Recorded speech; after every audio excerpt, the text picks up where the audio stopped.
Ya, kita bersyukur ya masuk di tahun yang baru di 2024. First month, bulan yang pertama, Januari.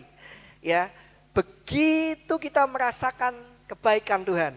Ya, ada rasa syukur yang luar biasa karena kita bisa sama-sama masuk di tahun baru yang di tahun ini tahun 2024 dan kita percaya bahwa di dalam Tuhan ya kita akan sama-sama terus merasakan kebaikan demi kebaikan yang tiada henti.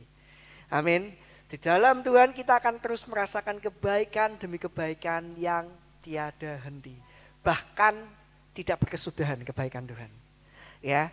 Dan saya ingin buka ayat kita yang pertama di Mazmur 65 ayat yang ke-12. Jadi ayat yang menjadi pokok pembahasan kita pada bulan ini ya, ayat emas kita di bulan ini. Mazmur 65 ayat ke-12 dari terjemahan Modern Indonesian Literal Translation atau MILT ya. Dikatakan demikian, engkau memahkotai tahun dengan kebaikanmu. Jejak-jejakmu bertaburan dengan kelimpahan. Wow. Begitu dahsyatnya Tuhan kita, begitu luar biasanya kasih Tuhan kepada kehidupan kita, hingga di ayat ini dikatakan engkau memahkotai tahun dengan kebaikanmu. Ya, saya ingin mengawalinya dengan sebuah statement yaitu Tuhan selalu rindu untuk memberkati dan menaruh kita di dalam kelimpahannya. Amin. Tuhan selalu rindu untuk memberkati dan menaruh kita di dalam kelimpahannya. Ya, jadi saya percaya pada saat kita sama-sama masuk di tahun 2024 ini, kita mengawali tahun yang baru ini, saya percaya di tahun ini pun kita pasti akan semakin merasakan perkenanannya Tuhan yang luar biasa dan sempurna dalam kehidupan kita. Asalkan apa? Asalkan kita mau tinggal di dalam Dia dan kita mau bernaung di dalam hadiratnya. Ya, jadi judul sharing firman Tuhan pada siang hari ini saya berjudul My Refuge. Ya, My Refuge. Kita akan bahas sama-sama lebih dalam apa sih My Refuge itu. Ya. Kalau kita lihat lagi di ayat Mazmur yang ke-65 ini ya, pasal yang ke-12, dikatakan bahwa dimahkotai dengan kebaikan Tuhan. Pada saat kita membayangkan tentang mahkota ya, pada saat kita membayangkan dengan mahkota, ya, ada satu yang ditempatkan kepada kepala kita. Maksudnya gimana? Berarti Tuhan meletakkan, Tuhan menaruh kelimpahan dan kemakmuran di atas kepala kita.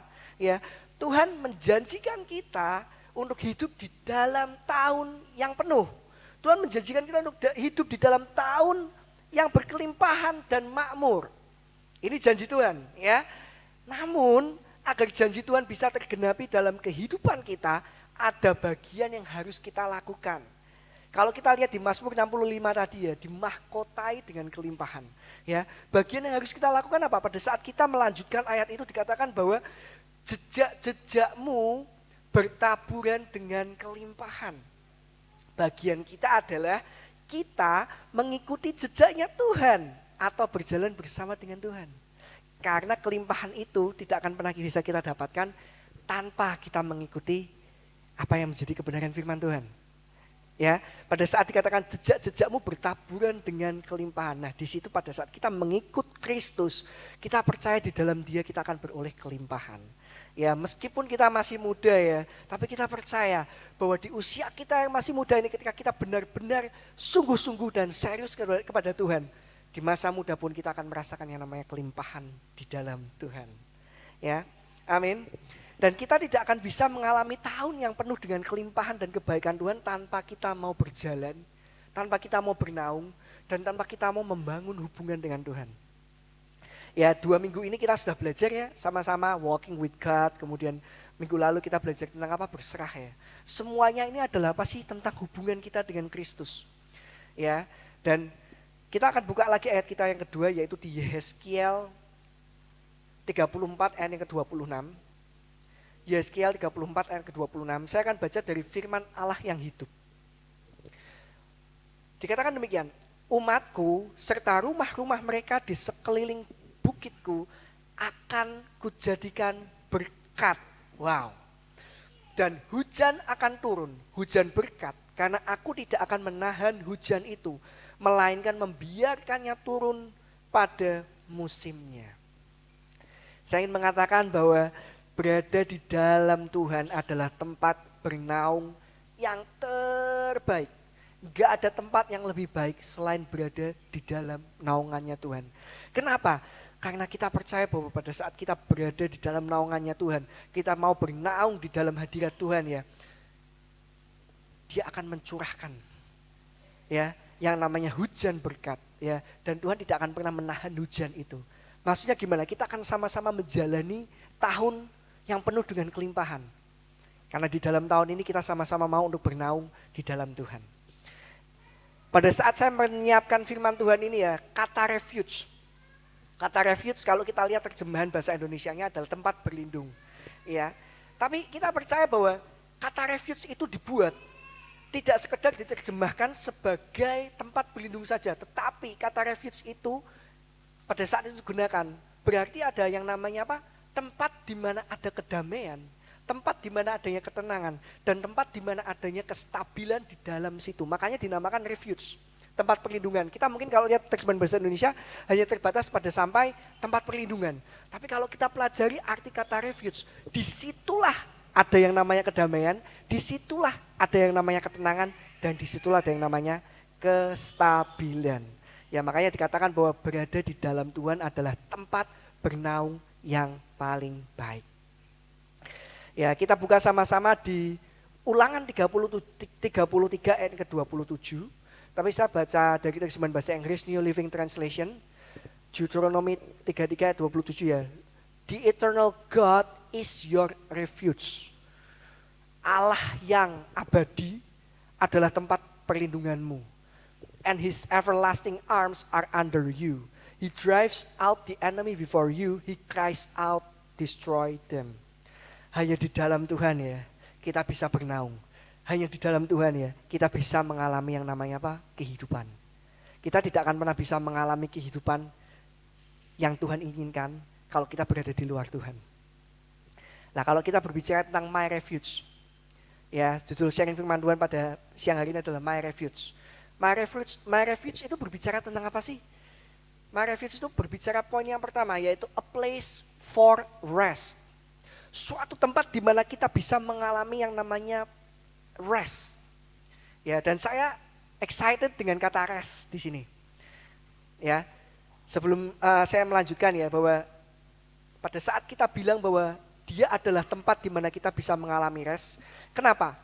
Karena hanya di dalam dia kita bisa menemukan rest yang sebenarnya. Dan kita sudah belajar sama-sama dari Pastor Iman ya dalam bulan ini tentang arti dari rest. Bahwa pada saat kita belajar tentang rest, rest itu tidak hanya sekedar diartikan bahwa kita ini beristirahat, duduk diam dan tidak ngapa-ngapain. Rest ini bukan hanya diartikan sebagai kita hanya rebahan aja di kasur dan kita nggak ngapa-ngapain. Rest ini bukan hanya diartikan dengan kita tidur sepanjang hari. Tetapi apa yang dimaksud dengan rest? Ya, rest itu berarti kita masuk di dalam satu yang namanya keteraturan dan kestabilan. Itulah rest. Pada saat kita bisa masuk di dalam satu keteraturan dan kestabilan di situ, itulah rest. Dan kita hanya bisa masuk di dalam keteraturan dan kestabilan kalau kita masuk di dalam apa? Refuge. Tempat perlindungan. Mana itu? Tempatnya Tuhan, hadiratnya Tuhan. Ya. Nah, kita akan buka sama-sama di Mazmur 62 yang pertama. Dari terjemahan New International Version dikatakan, truly my soul finds rest in God. My salvation comes from him. Ya, dikatakan bahwa truly my soul finds rest. Jiwaku menemukan ketenangan. Dan saya ingin mengatakan bahwa jiwa yang mengalami ketenangan adalah jiwa yang diletakkan dan berada di dalam Tuhan. Kalau engkau tidak mengalami ketenangan di dalam jiwa, pertanyaannya adalah di mana engkau menempatkan jiwamu sekarang ini? Apa engkau menempatkan jiwamu di dalam Tuhan Yesus Kristus? Ataukah engkau menempatkan jiwamu pada suatu tempat yang lain? Pada satu tempat perlindungan yang lain, yang ternyata itu bukan tempat perlindungan yang memberikan kita kehidupan. Tetapi tempat perlindungan yang kita mungkin nampaknya sebagai tempat perlindungan, tetapi itu sebenarnya membawa kita kepada kehancuran. Dikatakan ya, my soul find rest di sini.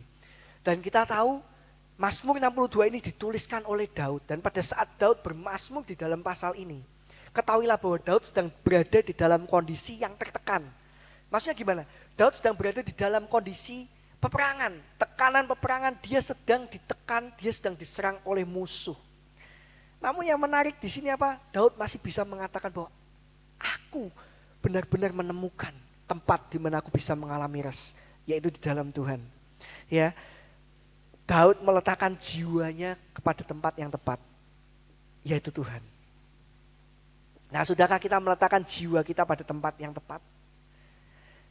Nah, kita akan sama-sama belajar sedikit aja tentang arti dari rest, ya, tentang apa yang dimaksud sebagai rest itu, ya, karena kita percaya di dalam Tuhan, kita sebagai anak-anak Kristen, kita sebagai anak-anak pengikut Kristus, sebagai anak-anak Tuhan ya, berada di dalam kondisi rest ini adalah kehendak Tuhan. Ingat, bahwa berada di dalam kondisi rest ini adalah kehendak Tuhan. Maksudnya gimana? Tuhan Yesus menciptakan rest untuk kita. Tuhan Yesus menghendaki kita untuk kita bisa masuk di dalam kondisi rest. Yuk kita sama-sama lihat ya, di Matius 11 ayat yang ke-28 sampai dengan 30. Matius 11 ayat ke-28 sampai dengan 30. Ya, kita akan baca sama-sama. Marilah kepadaku semua yang letih lesu dan berbeban berat, aku akan memberikan kelegaan kepadamu. Pikulah kuk yang kupasang dan belajarlah padaku, karena aku lemah lembut dan rendah hati, dan jiwamu akan mendapatkan ketenangan. Sebab kuk yang kupasang itu enak dan bebanku pun ringan. Ya, berbicara tentang rest kok masuknya ke dalam kuk ya. Nah, kalau kita baca ayat ini sama-sama ya, kok bisa ya? Sudah dikatakan bahwa orang yang mengalami keletihan, kelesuan, berbeban berat diberikan kelegaan oleh Kristus, kemudian kok disuruh mikul kuk. Ya kan, satu hal yang menurut kita, oke, sudah diberikan kelegaan, sudah tenang, tapi terus kemudian disuruh mikul kuk. Maksudnya gimana? Di ayat ini, pada saat kita merenungkan sama-sama ya, kita menyadari bahwa di dalam kehidupan ini, kita tidak akan bisa menjalani kehidupan ini dengan caranya kita. Maksudnya gimana? Ketika mungkin kita berusaha, berupaya, menjalani semuanya dengan kekuatan sendiri. Pokoknya saya percaya saya bisa, saya nggak butuh Tuhan, saya nggak perlu Tuhan. Pokoknya saya bisa, saya akan jalani semua sendiri, saya nggak percaya yang namanya Tuhan. Pada saat kita memutuskan untuk menjadi orang yang seperti ini, ya, saya percaya bahwa ketika kita berusaha menjalani semuanya dengan cara kita sendiri, dengan kekuatan kita sendiri, maka hasilnya adalah kelelahan, keputusasaan, dan kekosongan. 3 hal ini. Pada saat kita berusaha untuk menjalani semuanya dengan caranya kita, ya kita akan sampai kepada yang namanya kelelahan, keputusasaan, dan kekosongan. Namun pada saat kita mau ya untuk memikul kuk yang diberikan oleh Tuhan, percaya deh, kita bisa berjalan di dalam kehidupan ini dengan penuh pengharapan. Maksudnya gimana? Karena kuk yang dipasangkan ini, pasangannya adalah Tuhan. Ini yang menarik di sini. Kuk yang dipasangkan ini, pasangannya adalah siapa? Tuhan. Dan pada saat saya merenungkan tentang rest ini, kok bisa ya disuruh memikul kuk untuk mendapatkan ketenangan? Karena memikul kuk dari Tuhan menghasilkan kestabilan di dalam kehidupan kita. Kembali lagi, rest itu adalah ketika kita masuk di dalam kondisi keteraturan dan kestabilan. Kita bayangin aja ya, pada saat kita memikul kuk ya, kuk dipasangkan di atas leher kita, dan kita tahu bahwa kuk itu dipasangkan adalah berpasangan. Kalau kita lihat ya, kerbau dipasangkan dengan kerbau untuk bisa membajak sawah ya, nggak mungkin kerbau dipasangkan dengan kambing dengan kuk yang sama. Jadi maksudnya gimana? Kita ini dipasangkannya dengan siapa sih? Dengan Tuhan Yesus Kristus. Dan pada saat kita berjalan, ada kestabilan di situ. Mungkin terasa berat ya, tetapi ketika kita melihat, menengok kepada pasangan kita, yaitu yang adalah siapa? Tuhan Yesus Kristus. Disitulah kita bisa mengalami kestabilan. Tuhan kok rasanya berat ya? Tuhan yang akan mengangkat beban kita. Ya, dan kemudian kita bisa berjalan lagi. Gak diem aja. Berada di dalam rest itu bukan kita diem aja gabut gak ngapa-ngapain. Tetapi berada di dalam kondisi yang rest adalah apa? Kita masuk di dalam kestabilan. Bagaimana caranya kita masuk dengan kestabilan? Ya adalah dengan kita mau untuk memikul kuk. Dan kuk yang dipasangkan kepada Tuhan dikatakan bahwa kuk yang dipasangkan ini enak. Kenapa? Karena pasangannya Tuhan. Kita berjalan bersama dengan Tuhan. Bayangin aja, mau sesusah apapun, seberat apapun kehidupan kita, pada saat kita tahu kita menggunakan kuk yang sama dengan Tuhan, kita berjalan bersama dengan Tuhan, wow, kita bisa berjalan. Tuhan, saya cuma bisa jalan satu langkah demi langkah. Gak apa-apa, yang penting aku bersama dengan Engkau, yang penting aku menyertai Engkau di dalam perjalananmu. Ini yang namanya rest, kondisi rest pada saat kita sama-sama mau memikul kuk dan kita mau berjalan bersama dengan Tuhan. Sekali lagi saya ingin mengatakan bahwa pada saat kita memutuskan mau untuk memikul kuk dari Tuhan ya, percayalah di dalam kehidupan kita itu akan menghasilkan kestabilan. Pada saat kita mengalami kelelahan, kita bisa tengok pasangan kita. Tuhan akan memberikan kita kelegaan. Ya, berjalan bersama dengan Tuhan. Ya, kalau masih ingat poin minggu pertama ya, Pastor Iman menjelaskan walking with God. Ya kalau ya benar ya, temanya adalah walking with God. Ya. Oke, poin yang kedua. Pada saat kita berbicara tentang my refuge atau tempat perlindungan. Apa sih tempat perlindungan itu? A place for protection. Suatu tempat di mana kita bisa benar-benar dilindungi, proteksi. Ya, dikatakan ya kalau kita baca tadi di dalam Ulangan tadi ya, He drives out the enemy before you. He cries out, destroy them. Maksudnya gimana? Pada saat kita menjadikan Tuhan sebagai tempat perlindungan kita, ya, disitulah kita bisa mengalami yang namanya perlindungan yang sempurna. Kita buka di Mazmur 91 ya, Mazmur 91 ayat ke-9 sampai dengan yang 10. Mazmur 91 ayat yang ke-9 sampai dengan yang 10 dikatakan demikian. Sebab Tuhan ialah tempat perlindunganmu, yang maha tinggi telah kau buat tempat perteduhanmu. Malapetaka tidak akan menimpa kamu dan tulah tidak akan mendekat kepada kemahmu. Kalau kita lihat di sini ya, katamu ya secara spesifik yaitu untuk kamu, untuk kita, untuk pribadi kita, perlindungan yang secara spesifik diberikan untuk kita. Ya, dunia mungkin boleh mengalami kekacauan, dunia boleh mengalami yang namanya struggle. Tapi kita percaya pada saat kita menempatkan Tuhan sebagai tempat perlindungan kita, disitulah kita bisa mendapatkan proteksi yang sempurna. Mau itu yang namanya COVID, mau itu yang namanya mungkin krisis pangan, mau itu yang namanya mungkin krisis moneter atau apapun yang terjadi dan yang belum terjadi di dunia ini, percayalah bahwa proteksi Tuhan itu adalah sempurna untuk kita, untuk kamu, untuk saya, untuk kita semua. Ya. Saya ingin mengatakan bahwa dia memberikan perlindungan yang sempurna dari si jahat. Dan saya percaya bahwa Tuhan selalu memberikan yang terbaik kepada kita. Sekali lagi, Tuhan tidak pernah merancangkan yang namanya kecelakaan. Tuhan tidak pernah merancangkan yang namanya malapetaka. Sakit penyakit bagi kita tidak pernah dirancangkan oleh Tuhan. Karena semua yang jahat itu berasal dari si jahat. Namun kita selalu bertanya sebagai orang yang hidup di dunia ini ya, manusia pasti akan penuh dengan banyak pertanyaan. Ya, lah kalau Tuhan selalu memberikan kita yang terbaik, kalau Tuhan selalu merancangkan yang terbaik buat kita, lah kenapa kok saat ini kita harus mengalami yang namanya kesedihan? Lah kenapa kok saat ini misalnya saya harus mengalami kehilangan? Atau mungkin ada tantangan yang berat yang kita hadapi di dalam kehidupan kita. Ya bahkan mungkin kita mengalami sebuah malapetaka di dalam kehidupan kita, kejadian yang sangat tidak mengenakan. Jawabannya sederhana, ya karena Tuhan mengizinkan semuanya itu terjadi. Ya, waktu itu Pastor Iman sudah pernah membahas ini ya. Ya semuanya itu yang terjadi pasti ya God gives permission. Ada yang menarik tapi mungkin akan saya bahas mungkin di minggu depan ya. Ya God gives permission. Ya tanpa permissionnya Tuhan, saya percaya bahwa si jahat gak akan pernah bisa masuk dalam kehidupan kita. Tapi yang pasti pada saat Tuhan mengizinkan semuanya itu terjadi, Tuhan tidak pernah melepaskan sedetik pun tangannya daripada kita. Ini yang kita pegang. Tuhan tidak pernah sekalipun melepaskan tangannya kepada kita. Pada saat Tuhan mengizinkan semuanya itu terjadi, Tuhan gak akan pernah tinggal diam.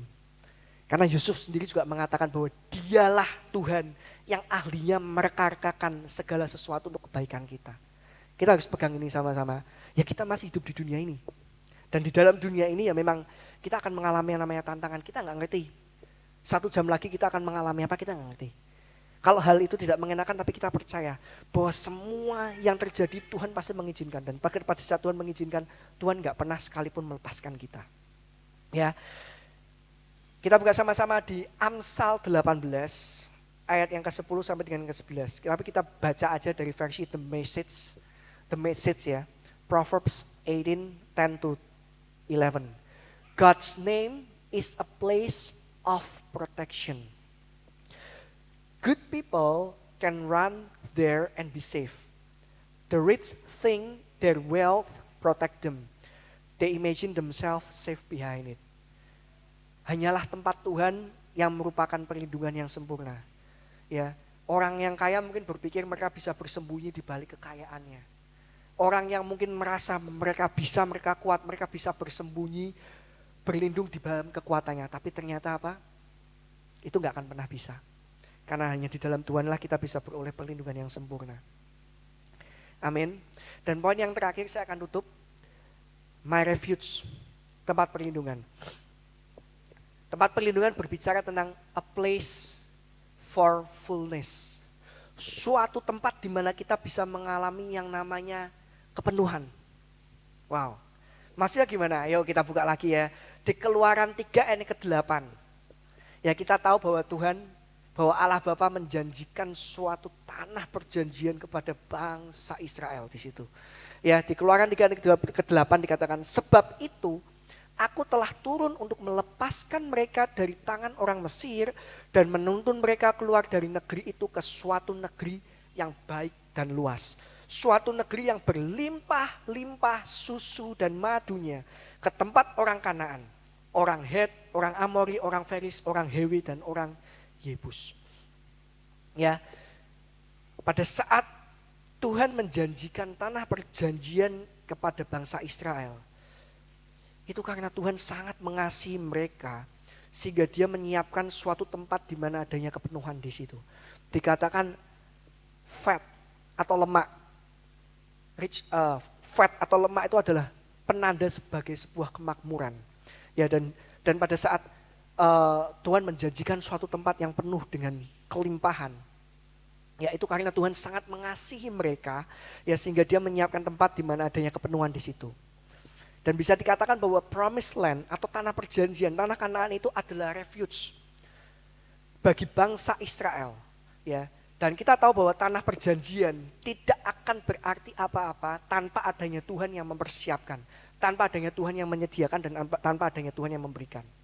Ya, pada saat bangsa Israel masuk di dalam tanah perjanjian apa yang sudah Allah janjikan dari sejak nenek moyang, dan mereka semua masuk di dalam satu tempat yang penuh dengan kepenuhan, itu karena Tuhan mengasihi mereka.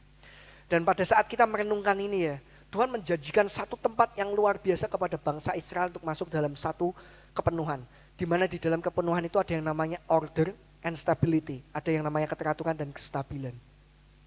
Dan kita tahu bahwa pada saat mereka mungkin kalau kita baca ya sama-sama, pada saat mereka berada di dalam padang gurun ya, ada penyertaan, ada mana ya, ada kemudian tiang awan dan tiang api. Tapi pada saat mereka masuk dalam tanah perjanjian, semuanya itu berhenti, masuklah kepada sebuah keteraturan dan kestabilan. Kenapa? Karena di situ mereka ada kelimpahan madu, kelimpahan susu. Itu benar-benar tempat yang luar biasa. Ada kedamaian, ketenangan dan kestabilan di situ. Itulah promised land. Ya, dan tidak akan berarti apa-apa tanpa adanya Tuhan yang mempersiapkan, menyediakan dan memberikan. Dan pada saat kita merenungkan ini, to live in His presence brings us fullness and bountiful harvest. Pada saat kita mau tinggal di dalam hadirat Tuhan, akan membawa kita kepada kepenuhan dan kelimpahan.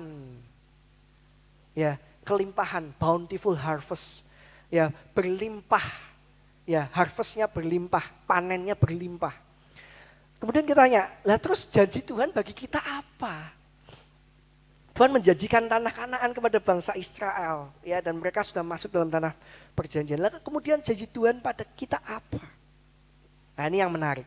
Saya percaya bahwa Tuhan Yesus memberikan janjinya yang baru, yang lebih baik daripada tanah perjanjian, yaitu kehidupan bersama dengan Dia. Maksudnya gimana? Pada saat kita percaya bahwa Dia adalah Tuhan dan Juru Selamat kita, serta menjadikan Tuhan sebagai tempat perlindungan kita, sesungguhnya kita ini sudah tinggal dan berada di dalam kerajaan Allah. Wow. Kita berada di dalam kerajaan Allah sekarang ini. Maksudnya gimana? Pada saat kita berbicara tentang kerajaan Allah, ya, kerajaan Allah bukan sekedar berbicara tentang tujuan yang akan datang, tetapi kehidupan yang sekarang. Kan dikatakan Tuhan aja mengajarkan, jadilah kehendakmu di bumi seperti di surga, menghadirkan the kingdom of God di dunia ini. Maksudnya gimana? Pada saat kita percaya pada Tuhan, kita ini sesungguhnya sudah masuk di dalam satu yang namanya lingkup kerajaan Allah. Kita berada dan kita berjalan di dalam kerajaan surga. Dan kita percaya bahwa di dalam kerajaan Allah ada kelimpahan di situ. Ya, kehidupan kita akan mengalami kehidupan yang berkelimpahan. Kenapa? Karena kita berada di dalam kerajaan Allah. Ya, kerajaan Allah bukan berbicara tentang tujuan yang akan datang, tetapi juga kehidupan yang sekarang. Karena hidup di dalam kerajaan Allah sudah dimulai ketika kita menerima Tuhan Yesus Kristus sebagai satu-satunya juru selamat dan Tuhan dalam kehidupan kita. Menarik ya, ternyata tujuan dari kerajaan Allah itu bukan kehidupan yang nanti, tetapi juga kehidupan yang sekarang ini. Jadilah kehendakmu di bumi seperti di surga. Bagaimana kita bisa menerjemahkan apa yang Tuhan mau di dalam kerajaannya untuk kita bisa gunakan itu di dalam dunia ini. Dan saya percaya bahwa kerajaan Allah bukan berbicara tentang tempat, melainkan kebersamaan dengan Tuhan. Di mana ada Tuhan di situ ya. Kita percaya bahwa kita berada di dalam perlindungannya. Ya, God is our refuge. Tuhan adalah tempat perlindungan kita. Tempat di mana kita boleh bernaung, tempat di mana kita boleh mengalami yang namanya kedamaian, tempat di mana kita boleh mengalami yang namanya kestabilan dan keteraturan dalam kehidupan kita. Ya, menarik ya. Ayat yang terakhir kita akan buka lagi di Mazmur 16, ayat yang ke-11. Dari terjemahan ESV, English Standard Version dikatakan, You make known to me the path of life. In your presence there is fullness of joy. At your right hand are pleasures for more. In your presence there is fullness of joy. Hanya berada di dalam hadirat Tuhan, kita bisa beroleh yang namanya fullness atau kepenuhan. Sukacita kita menjadi sukacita yang penuh. Ya, rasa syukur kita menjadi rasa syukur yang penuh. Kenapa? Ya karena di dalam Tuhanlah, di situ kita bisa beroleh yang namanya order and stability, keteraturan dan kestabilan. Pada saat kita memutuskan untuk menjadikan Tuhan sebagai tempat perlindungan atau refuge, kita harus percaya bahwa kehidupan kita akan dipenuhi dengan penyertaan-Nya yang sempurna. Amin. Karena di dalam Tuhan tidak ada kecacatan. Dalam penyertaan-Nya, di dalam perlindungan, dalam kejanjiannya 100% enggak ada kecacatan. Dan kita percaya pada saat siang hari ini kita sama-sama belajar, mari kita jadikan Tuhan sebagai tempat perlindungan kita. My refuge. Ya, ada mahkota. Ada mahkota yang Tuhan berikan. Ya, mahkota yang berbicara tentang kelimpahan, mahkota yang berbicara tentang kemakmuran. Kenapa? Karena di tengah-tengah mahkota itu ada kita. Kita dinaungi, kita dilingkupi, kita dilindungi oleh penyertaan Tuhan yang sempurna. Dan kita tahu di tahun 2024 kita akan bisa sama-sama keluar dan kita bisa mengalami kelimpahan di tahun ini. Amin.